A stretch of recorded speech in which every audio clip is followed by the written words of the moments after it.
Good morning sir. Good morning అండి, చెప్పండి. ఇది జేవిఆర్ కోచింగ్ సెంటరేనా అండి? అవునండి. ఓకే. ఇక్కడ కోచింగ్ ఏమేమి కోచింగ్లు ఇస్తారు సార్? అంటే ఏ క్లాస్ అండి? అంటే క్లాస్ అయితేనేమో నవోదయ ఉంటుందండి. Okay. Navodaya Sainik school, RMS ఉంటుంది. ఓకే. మీ పిల్లలు ఏ క్లాస్ అండి? మా పిల్లలు ఒకళ్ళు 4th, ఒకళ్ళు 5th అండి. ఒకళ్ళు 4th, ఒకళ్ళు 5th. అంటే ఏజ్ ఎంత అండి? ఒకళ్ళకేమో 10 ఉంది, ఇంకొకళ్ళకి 11 ఉంది సార్. ఓకే. ఏజ్ని బట్టి మనకి క్లాస్ని బట్టి ఏజ్ని బట్టి ఉంటుందండి అది. ఓకే. సో 5th క్లాస్ అయితే మీకు నవోదయకి అప్లై చేసుకోవచ్చు. అంటే ఇప్పుడు మా అబ్బాయిది 4th క్లాస్ అయిపోయిందండి. నెక్స్ట్ తర్వాత 5thకి వెళ్తాడు. అప్లై చేయొచ్చా అండి? 100% చేసుకోవచ్చు అండి. ఓకే. ఇది ఎగ్జామ్ కూడా మీకు డిసెంబర్, జనవరిలో ఉంటుంది మేడం. ఓకే. సో మరి 5th క్లాస్ అయిపోయిందండి ఇంకొక బాబుది. తను 6thకి వెళ్తాడు ఇప్పుడు. తను కూడా అప్లై చేసుకోవచ్చా సార్? అంటే ఏజ్ని బట్టి మేడం, మనం ఆన్లైన్ చేసేటప్పుడు ఏజ్ ఉంటుంది. ఆ ఏజ్ని మనం ఎంటర్ చేస్తే క్వాలిఫైడా నాట్ క్వాలిఫైడా తెలుస్తున్నాం. ఓకే. ఎంత ఏజ్ ఉండాలి సార్ మినిమం? 10, 11 ఉంటే సరిపోతుంది. 10, 11. ఓకే. మరి మా బాబుకి 11 ఇయర్స్ అండి. రాసుకోవచ్చు అండి, 100% రాసుకోవచ్చు. రాసుకోవచ్చు. ఇన్ కేస్ ఎగ్జామ్ రాసే టైంకి 12 ఇయర్స్ వస్తే సార్? ఏం అవ్వదండి, అప్లై చేసేలాంటి మనకు కావాలి. Okay sir. సో ఎంత ఉంటుందండి ఫీజు? ఫీజు వచ్చేసి మనకి 20,000 దాకా ఉంటుందండి. ఓకే. 20,000 ఉంటుందా? ఓకే. కోచింగ్ ఎన్ని మంత్స్ ఇస్తారు సార్ మరి? 6 months coaching. 6 months coaching. Okay. ఎక్కడండి? ఇక్కడైనా కోచింగ్ ఇచ్చేది? ఇక్కడ తోటమూలలో ఉందండి, విసనపేటలో ఉంది, తిరువూరులో కూడా ఉంటుంది. ఓకే. సో 3 చోట్ల మనం Navodaya Sainik school, RMS Rashtriya military school అంటారు, కోచింగ్ తీసుకున్నాం అన్నమాట. ఓకే. సైనిక్ స్కూల్ అది ఎవరు సార్ రాసేది? ఏ ఏజ్ వాళ్ళు రాస్తారు? ఏ తరగతి వాళ్ళు? సేమ్ 5th క్లాస్ వాళ్ళేనండి. ఓకే. ఇది కూడా 10 అలా ఉంటుంది అన్నమాట. ఓకే. సిలబస్ సైనిక్ కూడా అలాగే.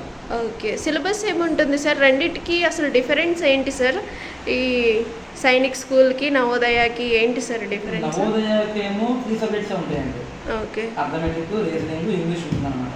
సైనిక్ స్కూల్ అనేది అది డిఫరెంట్ అనమాట. మనకి దానికి వచ్చేసి ఇంగ్లీష్ ఉంటుంది, అర్థమెటిక్ ఉంటుంది, అలాగే బయాలజీ ఉంటుంది, మ్యాథ్స్ ఉంటుంది, ఇలా కెమిస్ట్రీ ఉంటుంది, ప్రతిదీ అందులో ఉంటుంది అనమాట. ఓకే. వీళ్ళు ఎగ్జామ్ రాసిన తర్వాత గవర్నమెంట్ స్కూల్లోనే సీట్ వస్తుందా సార్ వీళ్ళకి? ఇది గవర్నమెంట్ స్కూల్ కదా, నవోదయ కోచింగ్ సెంటర్స్లో ఎగ్జామ్ రాస్తే నవోదయ స్కూల్స్లో వస్తుంది, అలాగే సైనిక్ స్కూల్లో వస్తుంది. కలిగిరి, ఇలా వేలేరు, ఇలా అన్నమాట. ఓకే. హాస్టల్ మనం ఏమన్నా మనీ పే చేయాల్సి ఉంటుందా తర్వాత అక్కడ? సింగిల్ రూపీ కూడా పే చేయకూడదు. ఓకే. అంతా ఫ్రీనే? అంతా ఫ్రీ. సీట్ వచ్చిన తర్వాత. అలాగే మన మెటీరియల్ కూడా చూడండి మేడం, మనం మెటీరియల్ కూడా ఇలా ఇస్తాం అన్నమాట. నవోదయ మెటీరియల్ మనం ఇలా ఇస్తాము. ఇందులో సబ్జెక్ట్స్ కూడా మీకు ఇందాక చెప్పాను కదా మీకు, అర్థమెటిక్ అని. సో ఇలా ఉంటుందన్నమాట. ఇది రీజనింగ్ అంటే మెంటల్ ఎబిలిటీ అంటారు. సో ఈ మెంటల్ ఎబిలిటీ తర్వాత ఇదేమో ఇంగ్లీష్ అన్నమాట. ఇది అర్థమెటిక్, ఇది అర్థమెటిక్. అలాగే ఇంగ్లీష్ ఉంటుంది. ఇది ఇంగ్లీష్ పాసేజ్ రూపంలో ఉంటుందండి. ఓకే. ఈ పాసేజ్ రూపంలో ఉన్నదాన్ని మనం అక్కడ పాసేజ్లో క్వశ్చన్లు పెట్టి మనం రాసుకోవాలన్నమాట. మనం 10th క్లాస్ చదువుకుంటాం కదా, పాసేజ్ పైన చికెన్ దాన్ని క్వశ్చన్స్ ఇస్తారు. ఆ విధంగా. అలాగే సైనిక్ స్కూల్ ఇలా ఉంటుంది మేడం. ఈ సైనిక్ స్కూల్ బుక్ అనమాట. ఇందులో వచ్చేసి మనకి సబ్జెక్ట్స్ అని చెప్పారు కదా, మ్యాథ్స్, ఇంటెలిజెన్స్, అలాగే ఇంగ్లీషు, జనరల్ నాలెడ్జ్ అనేది ఉంటుంది. ఈ టైప్లో ఉంటుంది అన్నమాట. ఓకే. అంటే పిల్లలకి అంత నాలెడ్జ్ ఉంటుంది కదా సార్, ఇవి అన్నీ అర్థం చేసుకోగలరా? వాళ్ళకి అంత అవగాహన ఉంటుంది అంటారా? పిల్లలు ఎప్పుడు మంచి వాళ్ళే మేడం. పిల్లలకి ఎప్పుడు కూడా మంచి నాలెడ్జ్ ఉంటుంది. చూడండి, వాళ్ళు మనం చిన్నప్పుడు చెప్పిన మొత్తం మీకైనా నాకైనా పెద్దగా కూడా గుర్తుంటారు. అలాగే చిన్నప్పుడు మనం ఏదైతే ఫీలింగ్ ఇస్తామో అదే పెద్ద గుర్తుంది అనమాట. ఓకేనండి. నాలెడ్జ్ అనేది ఎవరికైనా సమానంగా ఉంటుంది, బట్ గ్రాస్పింగ్ పవర్ అనేది వేరు. పట్టుకునే వాళ్ళు ఉంటారు కొంతమంది, కొంతమంది పట్టుకోలేని వాళ్ళు ఉంటారు, కొంతమంది దాన్ని తట్టుకుంటారు కొంతమంది. ఓకేనండి. అలాగే మనం పిల్లలకి నేర్పే విధానంలో కూడా తేడా ఉంటుంది. కొంతమందిని కుడితే వస్తుంది, కొంతమంది తిరిగితే వస్తుంది, కొంతమందికి మంచిగా చెప్తే వస్తుంది, కొంతమందికి మోటివేట్ చేస్తే వస్తుంది చదువు అనేది. కానీ వాళ్ళు ఏంటంటే కాంపిటీషన్, పిల్లల్లో మనం కాంపిటీషన్ అని నింపుతున్నాం, కానీ కాంపిటీషన్తో చదువు రాలేదు. పిల్లల్ని మోటివేట్ చేస్తే ఎక్కువ చదువు వస్తుంది. అవునండి. Okay sir. మాది ఏంటంటే తిరువూరండి. ఇక్కడ నేను గంపలగూడెం పని మీద వచ్చాను, అందుకని ఒకసారి మిమ్మల్ని కలిసి వెళ్దామని వచ్చాను సార్. తిరువూరులో ఉందా? సఖీ బ్యూటీ పార్లర్ పైన అనమాట మన ఉంటుంది. ఇలా తోటమూలలో మీరు వచ్చారు కదా, పక్కనే చూసారు మీరు. ఎలా ఉంది మేడం మా ప్రిన్సెస్, ఎలా ఉంది మా క్లాస్ రూమ్స్? బాగుంది సార్, బాగున్నాయి. సో ఇక్కడ ఎలా ఉందో తిరువురు కూడా అలాగే ఉంటుందండి, ఇంకా ఓకే బాగుంటుంది. ఓకే ఓకే సార్, మరి నేను రేపు పిల్లల్ని తీసుకొని వస్తాను. ఏమన్నా ఎగ్జామ్స్ కానీ అలా పెడతారా? పిల్లలకి ఫస్ట్ ఎగ్జామ్ ఉంటుందండి, వాళ్ళు నవోదయకి సూటబుల్ అవుతారా లేదా ఒక చిన్న ఎగ్జామ్ పెడతాము. ఓకే ఒకటి మేడం గుర్తుపెట్టుకోండి, పిల్లలు ఎప్పుడు మంచి వాళ్ళు. ఓకే నేనైతే ఇది ఒకటి ఒప్పుకుంటాను. ఎందుకంటే మనం ఒక మట్టి ముద్దను తీసుకున్నామండి, ఈ మట్టి ముద్దని ఇటురాయిగా మారిస్తే ఇల్లు కట్టడానికి ఉపయోగపడుతుంది. ఇదే మట్టి ముద్దని విగ్రహం చేస్తే ఇలా దేవుడు అవుతుంది. అవునండి. ఇదే మట్టి ముద్దని పంట పొలంలో చేస్తే తయారు చేస్తే పంట పండి మనం ఆహారం కడుపుతుంది. సో అదే మట్టిని పక్కన పడేస్తే చెత్త మూలుస్తుంది తప్ప దేనికి ఉపయోగపడదు. పిల్లలు కూడా మట్టి లాంటి వాళ్ళు, మనం ఎంత మంచిగా తయారు చేస్తే వాళ్ళు అంత బ్రైట్గా, వాళ్ళ ఫ్యూచర్ కూడా అంత బ్రైట్గా ఉంటుంది అన్నమాట. అది నా అభిప్రాయం మేడం, మీరు కావాల్సినది మాకు అనవసరం. ఓకే ఓకే అండి, మరి నేను రేపు పిల్లల్ని తీసుకొని వస్తాను ఇద్దరిని. తప్పకుండా.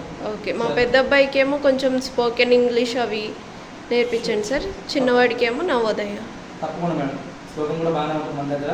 మన దగ్గరకు వచ్చిన తర్వాత సబ్జెక్టులో ఇంప్రూవ్మెంట్ లేకపోతే ఫీజు వాపస్ ఇస్తామండి. ఓకే, ఎందుకంటే ఇంప్రూవ్మెంట్ అనేది మేము కల్పిస్తాం. మీ దగ్గర ఎలా ఉన్నారు, మా దగ్గరకు వచ్చాక ఎలా ఉన్నారు, ఇంప్రూవ్ అయ్యారా లేదా అనేది 100% మేము చేసి చూపిస్తాం అన్నమాట. ఓకే ఓకే అండి, నేను రేపు తీసుకొని వస్తాను తిరువూరు బ్రాంచ్ దగ్గరికి. Okay madam. ఓకే సార్, చెప్పండి మీ వాళ్ళు. చెప్తాను సార్. విసనపేటలో ఉంది, తిరువూరులో ఉంది, అలాగే తోటమూరులో ఉంది. ఏదన్నా నెంబర్ కావాలన్నా మా నెంబర్ ఇస్తామండి, రాసుకోండి. 773-108-6123. అలాగే ఇంకో number 8074692150. Okay madam, thank you అండి. ఓకే అండి, థ్యాంక్ యూ సార్. చెప్పండి. Okay sir. అలాగే ఇది కాకుండా డిస్టెన్స్ ఎడ్యుకేషన్ కూడా ఉంది మన దగ్గర. సెట్, నీట్, 10th పాస్ అయిన వాళ్ళకి MLT, nursing, ANM, agriculture, veterinary, ఇలా చాలా రకాల కోర్సెస్ ఉన్నాయి మన దగ్గర. ఓకే ఓకేనండి, ఎవరన్నా చెప్పండి. అయితే డిస్టెన్స్ ఎడ్యుకేషన్ గురించి మా వాళ్ళు ఉన్నారు సార్, ఒకళ్ళు ఇంటర్ కంప్లీట్ అయ్యింది, ఓకే, వాళ్ళకి డిగ్రీ కావాలి. మన దగ్గర డిగ్రీ ఉందండి, బిఏ, బీకామ్, బీబీఏ ఉంది, బిఎల్ఐఎస్సీ ఉంది. ఓకేనండి, డిగ్రీ కూడా మన దగ్గర చేసుకోవచ్చు. బిఎస్సీ ఉంది, బీకామ్ కంప్యూటర్స్ ఉంది. అలాగే మీకు డిగ్రీకి వచ్చి ఫీజు కూడా చాలా తక్కువ ఫీజు ఉంటుందండి. యూనివర్సిటీ ఫీజు తక్కువ ఫీజు ఉంటుంది, జస్ట్ ఒక 5,000 అలా ఉంటుందండి. ఓకే సార్, నేను ఇన్ఫర్మేషన్ పాస్ చేస్తాను, చెప్తానండి వాళ్ళకి డిగ్రీ కావాలా వద్దా అని. ఓకే మేడం, థ్యాంక్ యూ అండి. Okay sir, thank you, have a great day.